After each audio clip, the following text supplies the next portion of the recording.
where I'm supposed to be, and this is where I've been telling these guys for a decade I was going to be. You know, it's just amazing that we're here now. You know, not amazing that we're here, but it's amazing that it's now. You know.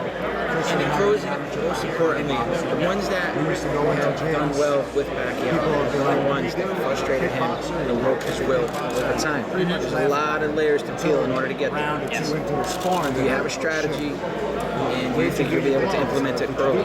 Absolutely. I have to set the tone early. The first few rounds, man, it's going to be a shootout. It's going to be really, really interesting to see because we're both going to try to establish ourselves. You know, and it's going to be a fast chess match out there. Manny can box. Manny knows how to box. Manny knows how to use the ring. You know, and he's also got that power and speed. But I think endurance, hunger, and drive is going to be a big part of this fight.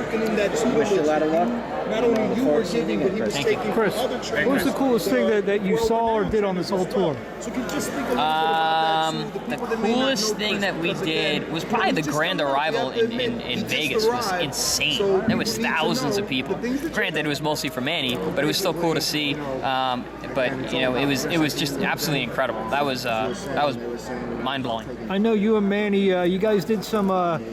You did some athletic kind of challenges to each other. The results never got out. You care to elaborate on anything that went on? I was trying not to let everyone know how good of an athlete I was, but I won everything. everything that we did. Yeah.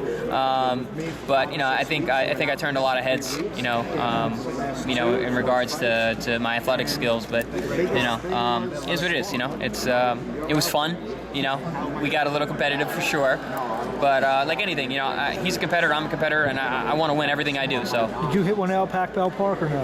I didn't clear the fence, but I cracked one dead center. It was actually the last pitch that I got, and it was pretty damn close. Pretty damn close. Chris, you mentioned that you're going to have a conversation this week about tactical.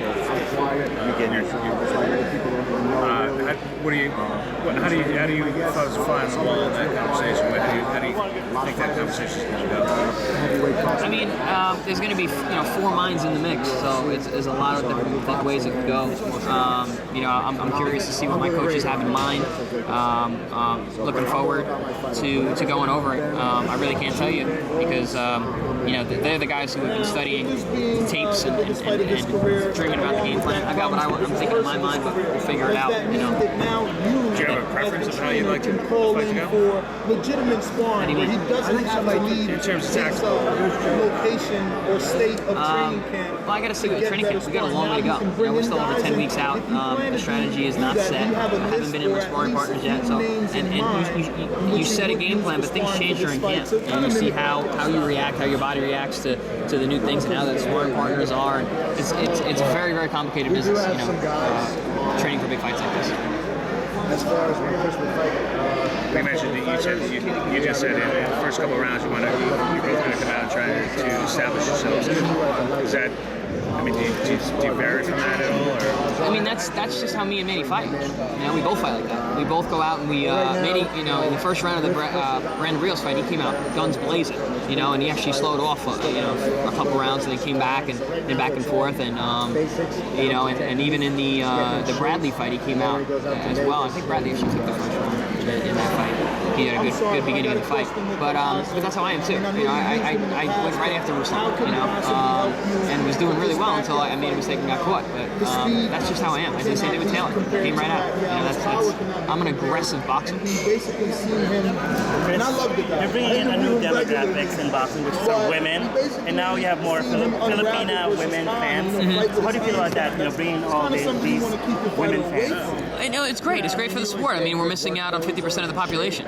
You know, it's yeah, more than 50 exactly. So it would be great to have a broader fan base and watching boxing. It's the best sport in the world. You know, why not? But also, I think I talked about the Filipino fans, who I love, by the way. Every Filipino I've met have been super cool. Even, you know, all the guys on Manny's team have been awesome. But I think I've also come around with a lot of male Filipino fans as well. You know, men and women. Yeah. So it's you know, you guys, you know, they're great people, and like I said, every one of the Filipinos that I met, even from Manny's camp. Everyone's been super cool. And what's the biggest thing you've learned about Manny throughout this whole trip? Manny's real. Manny is what he is. You know, what you see is what you get kind of guy, and I'm the same way. You know, there's no act. You know, he is a humble guy. One last question: how do you beat a Manny Pacquiao? I do what I do. I go out there and I be a master boxer. You know, I bring my intensity to the ring and my mental preparedness and the way that I approach all my fights, and I just got to be myself. You get a shout out to the Filipino women fans. Hello, all beautiful Filipino women fans out there. So happy that you guys are tuning in, and I will see you on November 22nd. Thank you.